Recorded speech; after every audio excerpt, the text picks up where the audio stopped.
Kamu Gen Z, milenial, atau jangan-jangan baby boomer? Pasti sering dengarkan istilah-istilah ini. Tapi, pernah kepikiran nggak sih, kenapa kita dikelompokkan dalam generasi-generasi ini? Dan siapa yang ngasih nama-nama itu? Yuk, kita bedah tuntas sejarah penamaan generasi manusia, dari yang paling senior sampai yang paling junior. Siap-siap, mungkin kamu bakal nemuin fakta yang bikin kaget. Pertama, kita mulai dari yang paling awam, The Lost Generation, atau generasi yang hilang. Mereka lahir antara tahun 1883 sampai tahun 1900.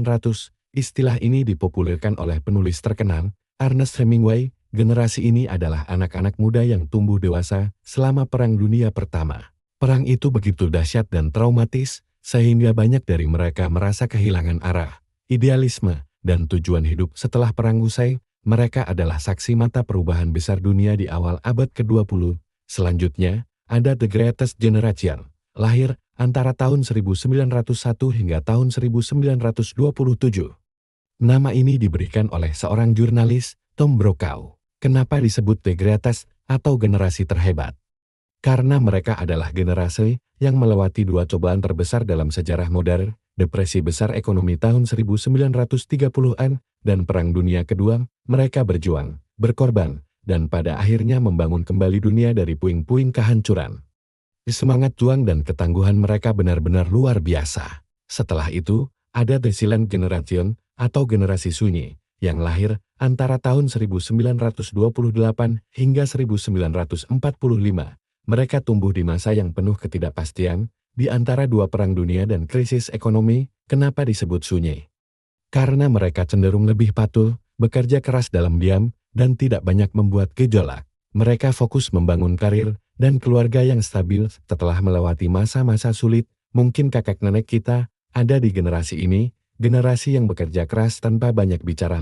Nah, ini dia generasi yang paling sering kita dengar namanya, Baby Boomers. Mereka lahir antara tahun 1946 sampai tahun 1964. Namanya datang dari fenomena baby boom atau ledakan angka kelahiran setelah para tentara pulang dari Perang Dunia Kedua. Dunia terasa lebih damai, ekonomi mulai pulih, dan banyak keluarga memutuskan untuk punya banyak anak. Generasi ini tumbuh di era optimisme, pertumbuhan ekonomi, dan juga gejolak sosial seperti gerakan hak-hak sipil dan budaya hippie. Mereka adalah generasi yang mendobrak banyak tradisi lama. Setelah para boomers, muncullah generasi 10, lahir antara tahun 1965 hingga tahun 1980. Awalnya, mereka disebut generasi di tengah yang sering terlupakan, terjepit di antara boomers yang dominan dan milenial yang akan datang. Nama X sendiri dipopulerkan oleh novelis Douglas Coupland, melambangkan sesuatu yang tidak terdefinisi, sebuah variabel yang tidak diketahui. Gen kali tumbuh di era perubahan teknologi yang pesat, seperti kemunculan komputer pribadi dan video game. Mereka juga dikenal sebagai generasi yang mandiri dan skeptis, karena mereka melihat banyak institusi yang sebelumnya dipercaya, seperti pemerintah dan pernikahan, mulai goyah. Lanjut ke generasi yang mungkin paling banyak dari kita sekarang, generasi Y atau yang lebih dikenal sebagai milenial. Lahir antara tahun 1981 hingga tahun 1996. Kenapa milenial? Karena mereka adalah generasi yang memasuki usia dewasa di pergantian milenium, sekitar tahun 2000. Mereka adalah generasi pertama yang benar-benar tumbuh besar bersama internet dan media sosial. Ponsel, laptop, dan koneksi internet adalah bagian tak terpisahkan dari hidup mereka. Ini membentuk cara mereka berkomunikasi, bekerja, dan melihat dunia. Mereka sering dianggap lebih kolaboratif, sadar sosial, dan menginginkan keseimbangan antara kerja dan kehidupan pribadi. Dan sekarang, kita sampai di generasi Z atau Gen Z. Mereka lahir antara tahun 1997 hingga tahun 2012, kalau milenial tumbuh bersama internet. Gen Z lahir di dunia di mana internet sudah ada di mana-mana. Mereka adalah digital natives sejati. Smartphone bukan lagi barang baru, tapi sudah seperti perpanjangan tangan mereka. Platform seperti TikTok, Instagram, dan YouTube adalah taman bermain mereka. Gen Z dikenal sangat kreatif, cepat beradaptasi dengan teknologi baru, dan sangat peduli dengan isu-isu global seperti perubahan iklim dan keadilan sosial.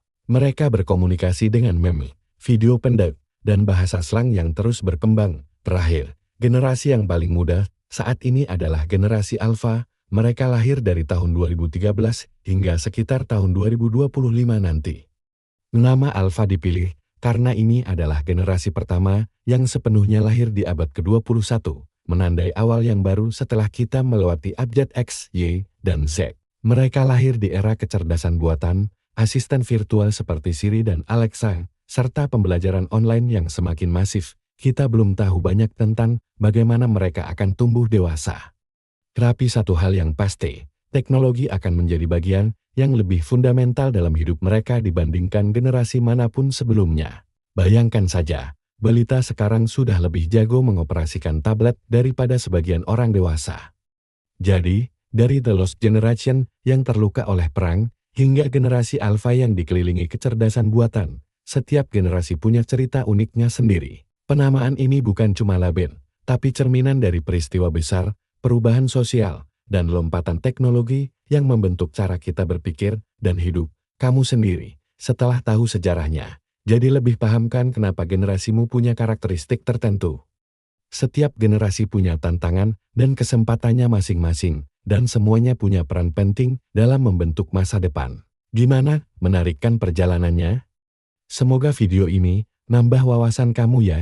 Jangan lupa untuk like, komen, dan subscribe biar kita bisa terus belajar hal-hal seru lainnya bareng-bareng. Sampai jumpa di video berikutnya.